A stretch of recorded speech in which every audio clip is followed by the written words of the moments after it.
माँ बाप से नहीं लड़ा जा सकता सर, कभी नहीं लड़ा जा सकता। माँ बाप से तो कभी लड़ा ही नहीं जा सकता सर, कभी नहीं। कुछ भी हो जाए, भगवान उतारा है और माँ बाप कहते चला दो गोली तो चला दो, फिर इफ एंड बट की जरूरत ही नहीं। यह स्थिति है माँ बाप की सर। 7 महीना मैं रहा ऋषिकेश में सर, मेरा अटेम्प्ट खत्म हो गया, सबने मेरा साथ छोड़ दिया सर, सबने। मैं पैसे एक रुपए के लिए मोहताज हो गया। मेरे एक मित्र हैं, 100 रुपए मांगने पे नहीं दिया उन्होंने सर। लेकिन मेरे पिताजी आते थे ऋषिकेश, मुझे पैसा दे देते। मैं उनसे कहता था मैं अब कुछ करूंगा नहीं, अगर तुम इस सोच में आते हो कि मैं कुछ करूंगा, मैं वापस जाऊंगा, मैं MBA करूंगा, मैं पैसा कमाऊंगा, तुम्हारी बुढ़ापे की गारंटी बनूंगा, मैं कुछ नहीं करूंगा। तो बोले यार हम तुमसे कुछ कहते हैं, लेकिन जब तक मैं जिंदा हूं तब तक मैं आकर तुमको पैसा देता रहूंगा। और सर 7 महीने आते रहे वो ऋषिकेश और मुझे पैसा देते रहे सर। और कभी कभी तो लोगों को भेजते थे मुझसे मिलने के लिए कि जाओ ऐसे कहते ना, घूमने आए थे कुछ पैसा दे आना। ये होते हैं माँ बाप।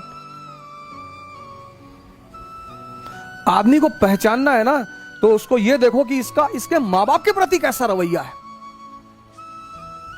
अगर वो अपने माँ बाप को भगवान मानता है तो आपके प्रति ईमानदार रहेगा सर, हमेशा। हाँ, लेकिन कभी कभी ऐसा भी होता है, यह भी मैं मानता हूं कि कभी कभी माँ बाप भी हमको समझ नहीं पाते, तो कोई बड़ी बात नहीं है सर। उसमें झगड़ा करने का, उनसे बगावत करने की कोई जरूरत नहीं। जो भी आपके ऊपर खर्चा करेगा वो उसकी कीमत वसूल करेगा, माँ बाप के अलावा।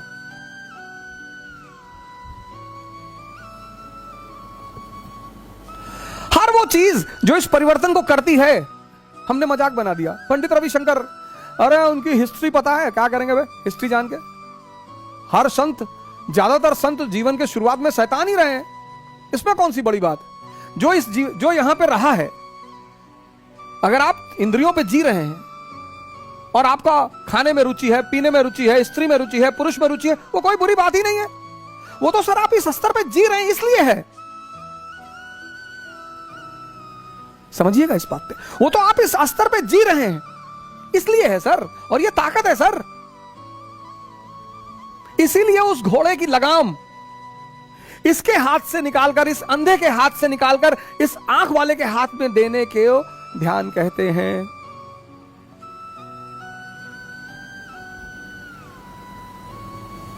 इन घोड़ों की लगाम इस अंधे के हाथ से निकालकर उस आंख वाले के हाथ में देने को ध्यान कहते हैं। यह ध्यान है।